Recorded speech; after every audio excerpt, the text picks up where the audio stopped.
So it's Sunday here at South Fellowship Church. I'm really excited to mix audio this week because all week the team from Octane AVL was here. They installed a new Meyer PA system, and they also installed a ton of acoustic treatment with Primacoustic panels. So I'm gonna go ahead and mix these two services for the first time, and after I do that, I'm gonna go into the details of the exact PA and acoustic panel layout that we have for you to just see this transformation for yourself, and then I'll share some thoughts on what this process has been like. So let's go ahead and start mixing.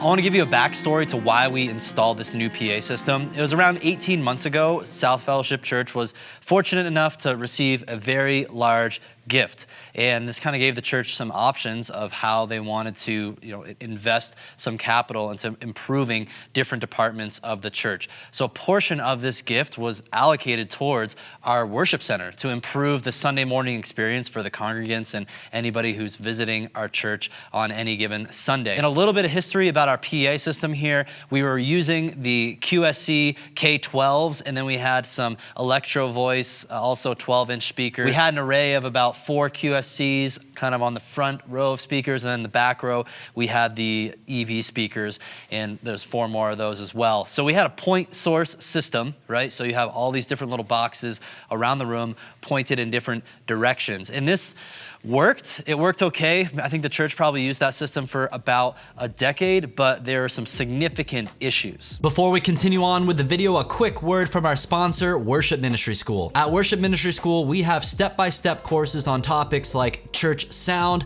live streaming, lighting for worship, and running apps like ProPresenter. We created these online courses specifically for worship ministry leaders who don't have an extensive tech background. All of the course videos are on demand, so it can fit conveniently into your schedule. You can also get team access for your courses as well. So go ahead and head on over to worshipministryschool.com/shop or click the link below this video to browse the list of available courses and enroll you and your team today. Now let's get back to the video. So the problem with these inexpensive point source speakers we were using is that the sound was just kind of blotchy throughout the room. You'd have a lot of hot spots, and you've had a lot of dead spots as well. And that was just really frustrating as a mix engineer.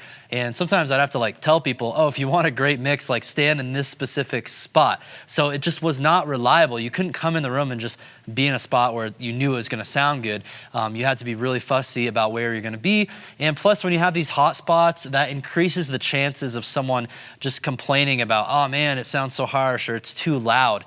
A lot of that came from the poor PA we were using. So there's no sound consistency or balance throughout the room. The other huge issue we had was the acoustic treatment of the room. If I were to stop in the middle of the room right here and clap my hands, there'd be probably close to 3 seconds of reverberation that you'd hear kind of the tail of my clap just echoing throughout the room. Now, we actually solved that problem, and I clap my hands, and it's maybe less than a half second of reverb going on, which I think it's great. It doesn't have to be completely dead. This is a space we want people to hear the energy of the congregation singing, but we don't want it to be so much that it's just hard to control that sound in that mix. And I really felt like we got to this place as a tech team where we really maxed out the potential of our front of house mixing console. We've been using the Behringer Wing here. It has all the bells and whistles. I think it's one of the best value mixing consoles out there. But again, when you're working with an old PA that has some sound issues, when you don't have good acoustic treatment, that is going to create a significant ceiling to the potential of a mix that you can create for your congregation. So those are all the issues we were having with this old sound system, and it was actually fairly simple for Aaron, our worship pastor, to cast vision to the leadership for why this is a priority project for us to improve in the worship department. And he was able to explain to them kind of the limitations on the mix we were able to create, also how that affects congregational participation and engagement. If people just doesn't sound good to them, or they don't feel supported as vocalists, as congregants in the room, it's just going to feel and sound awkward, and that can have an effect on congregational engagement. And that's just something that we value at our church a lot. is our worship experiences and people participating in our worship experiences. So we're able to kind of cast vision for the project, and then of course Aaron had to do the due diligence of getting a quote for the project. We ended up going with Octane AVL because these guys are the same brains and strategy behind the audio that you hear at Bethel Church, right? In my opinion, I've visited lots of churches all over the country because of this YouTube channel. The mix you hear in person at Bethel Church it's just on a whole other level compared to any other space that I've been in. So we wanted that same strategy implemented here. And what's awesome is, now that the project's done, it's possible. You can actually do that. Obviously, it helps if you go with the team at Octane, because Chris Greeley, who is like the main audio designer at Octane, he is the one who designed the system. He also tuned the system once the installers got everything done. I'm blown away with how good it sounds now. Not to say there aren't other great integrators out there, and also Octane is not sponsoring this video. This is, again, just a genuine experience we had looking for an integrator, identifying the one we wanted to work with, getting a quote, and then we had to make that proposal to the leadership at our church. So that process went fairly smoothly, again, because Aaron was able to, get the details of what this investment was going to cost, and then also he provided a strong why behind the reason of why we wanted to make this investment into our worship space and how it fit into the greater vision and mission of the church. So what's your role on Octane's team? I'm the owner. That means nothing other than, that means I do everything with the guys. Most of the time, my journey with clients is I'm the first contact or interface, and then I will usually do site visits, and so I fly around the country a bit, talking with tech directors and pastors and figuring out what their needs are, who the church is, vision-wise, kind of where they want to go. First question we'll always ask is, will a line array suit this space? Because if not, we have to go to a different direction. If the line array will suit a space, that's always our go-to because of the way those boxes work together. And that's the Meyer LINA system. That's the first thing we do is we'll assess it, get a sense of what it is. Then we get some dimensions of the room and we build it out in Vectorworks. When Drake did his first on-site visit, he took dimensions of the room, took some pictures of the space. We came back, threw it into Vectorworks. Then we ship that out to Greeley. Chris Greeley will sit in the space and play with different orientations of the PA until he gets the coverage that he's looking for in a room. And the coverage he's looking for is we want to try to maximize about a plus or minus 3 dB drop off to the back of the room. That's really our goal at all times. Where the old point source mentality in church, you would have a 15 to 20 dB drop off at times from front to back. It's crazy hot up front where pastor sits and nobody's happy. In the back, nobody can hear. Sound guy's mixing for his position, blowing everybody away. I think one of the things that helps us is because we're just church guys and we've lived in church our whole life. We really know the downside to how it's done. And so it's helped us try to create spaces that really serve worship well. We order the product. And then when it drops in on site, I'll go in and assess the way it's going to be rigged, making sure that we're compliant in safety and power and all those kinds of things. Final step of the process is we bring Chris in and he opens up Smart and goes to town and tunes and puts his stamp on it, which I don't think it's an overstatement. I think he's one of one. And I feel really blessed to call him both a friend and a part of our company. But he does things to PAs that I've not heard other people be able to do. There is a little bit of the, well, if it costs more, it must make us better idea. And the truth is, there's a science to this process that our rules are really simple. And we experience that self-fellowship. The PA goes where the PA needs to go. There is no argument. Like there's a right place in a room for the PA to go, and video and light have to serve audio in that regard. So when we first hung the PA, I was like, hey, your screens are in the wrong spot now. Your video's not going to work.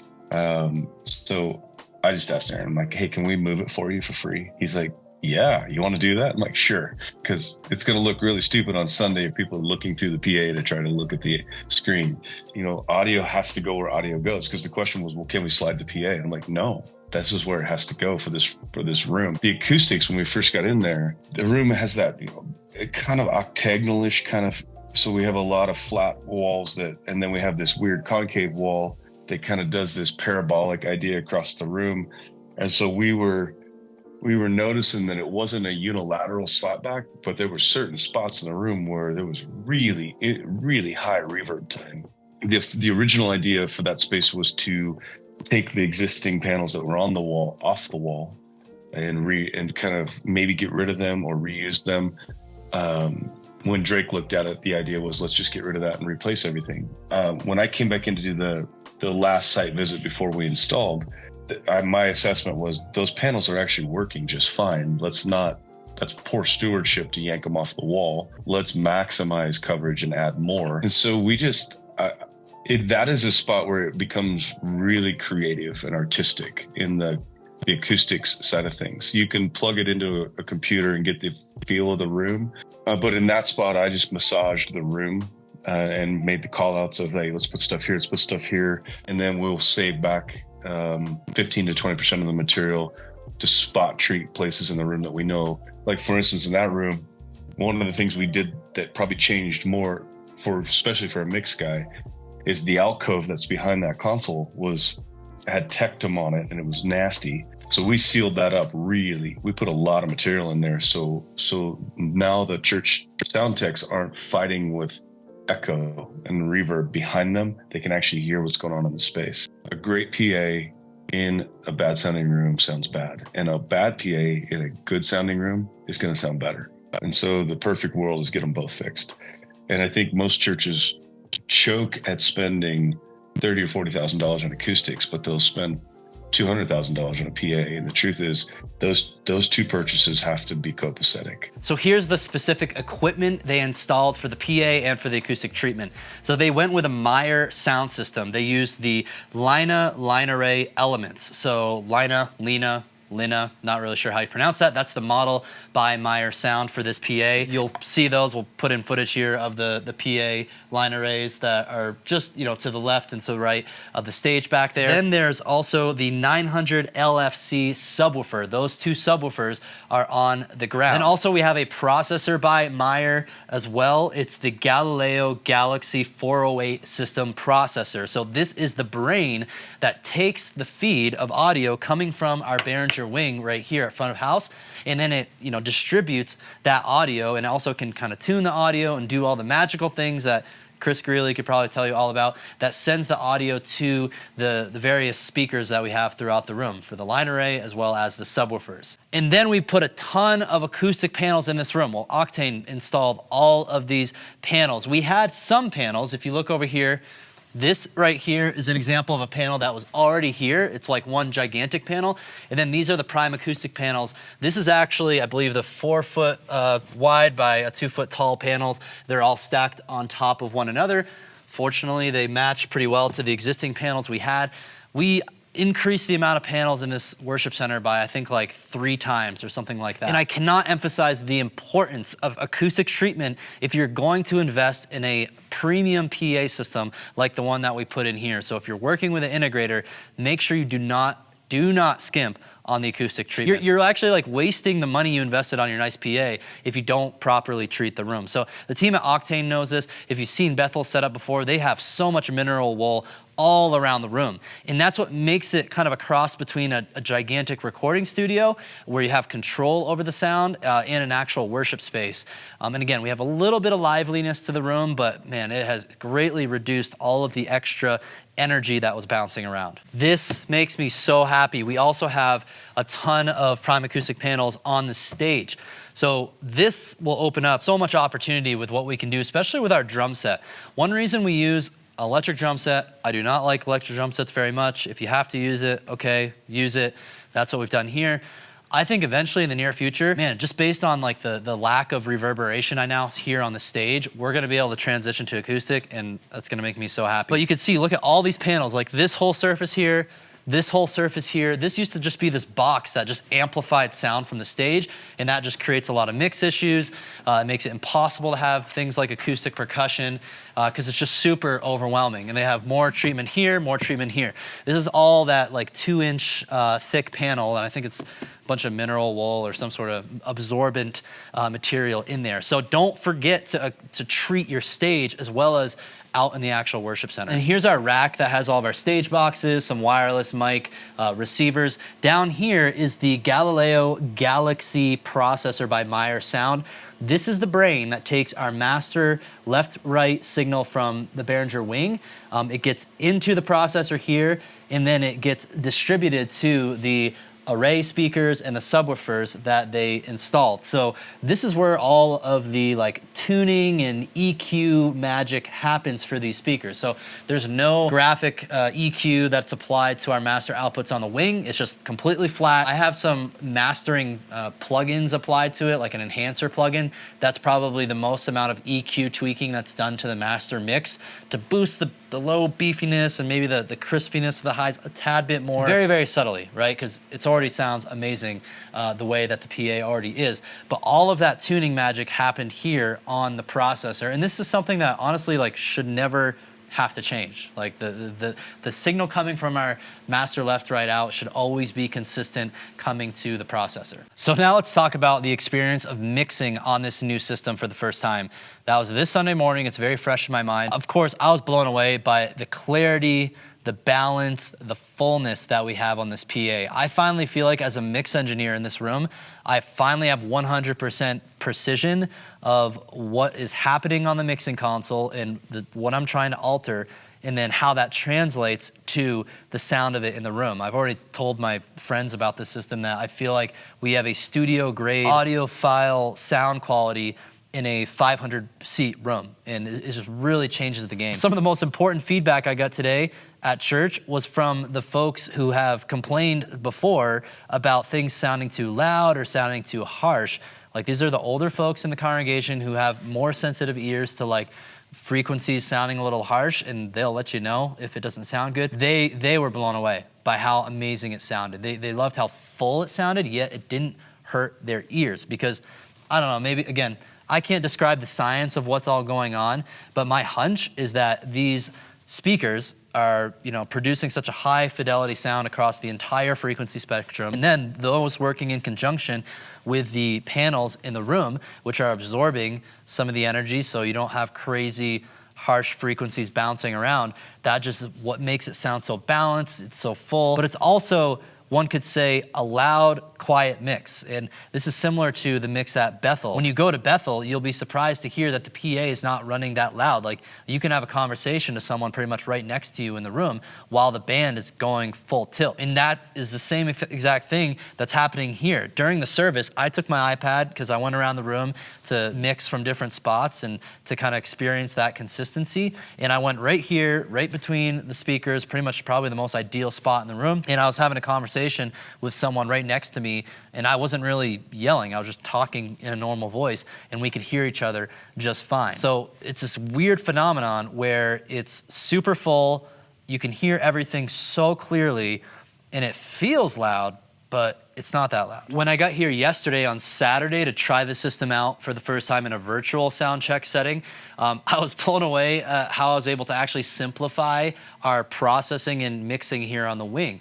Often, if you have a room with lots of acoustic issues, you're not working with a great PA system, you're actually having to compensate for a lot of that in the way that you process your channels with EQs and compressions, but especially with EQs, you're trying to like carve out the frequencies. I found I was able to actually, reduce the amount of cutting and boosting on the majority of our channels, and I was able to simplify our mixing workflow a ton, and it just sounds amazing. And the other significant thing this is going to allow us to do is we are going to now use a matrix mix on the Behringer wing that has the vocal bus, the instrument bus, the drum bus, the various buses we have for categories of channels. We're going to send those to a matrix, and then we're going to be able to also send our crowd mics in a separate bus to the matrix mix. And then we can, add our own mastering chain on that matrix mix before it is sent to our video switcher. You guys know that I've always liked mixing in a box. We have the capability to do that here with Ableton Live. And we're not gonna get rid of that capability, but we actually realized now that we have such a perfectly balanced PA and the room is treated so well, we can actually create a main mix that sounds both great in the room and sounds phenomenal online when it's sent to the video switcher. And I think the key here too is making sure we can blend in those crowd mics. So I made it really easy on the user custom page on the Behringer Wing. They're gonna be able to see the matrix mix for the stream master bus, and then right next to that I have a fader for the front of house engineer, and they'll have to kind of think about what's happening and if it's appropriate or not, but they can fade in or they can completely mute or cut out the crowd mics that we have in the room. So we have a left, center, and a right crowd mics. They're set up pretty basic. I have a EQ that's cutting out lows and highs, and then I have a little bit of compression on them to kind of level them out. And that crowd sound really sits well in the mix. So here's a little sample of what this actually sounded like for our live stream service this week. And this is coming from this matrix mix here on the Behringer Wing.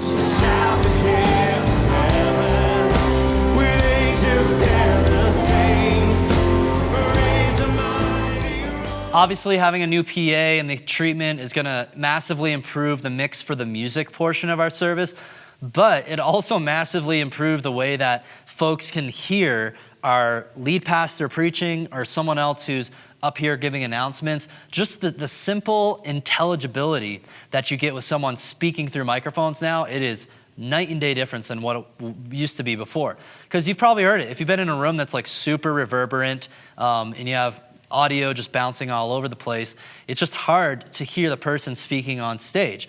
And especially if you don't have the right, PA that's properly tuned and set up. So that's another huge improvement. Most people don't think about that. It's not just about the music. It's also the speaker intelligibility for your pastor, for the word of God, for announcements, for all those prayers that happen. One cool thing I found is I can actually have background music a little bit louder and a little bit fuller underneath our pastor when he's talking or praying at the end of the sermon, because he just sounds so clear. Where before I feel like I could barely put background music in there and it just kind of sounded just weak. So another massive improvement. So that wraps up this video. Overall, I'm blown away by the significant increase in fidelity, quality of audio, the ability to just create the mix that I kind of always dreamed of having in this space. So new PA, acoustic treatment, I'm gonna recommend that stuff all day long. It's totally worth it, not just for the music, but also for the preaching and the intelligibility. If you guys found this video helpful, leave a like, share it with your friends, let us know what questions or feedback you have down below, and we'll see you next time. Do not skimp on the acoustic treatment. We've never seen that before, right, Dylan? Never experienced that problem? No. Nice Stanley PA in a completely cement drywall box where it just reflects. It's horrible.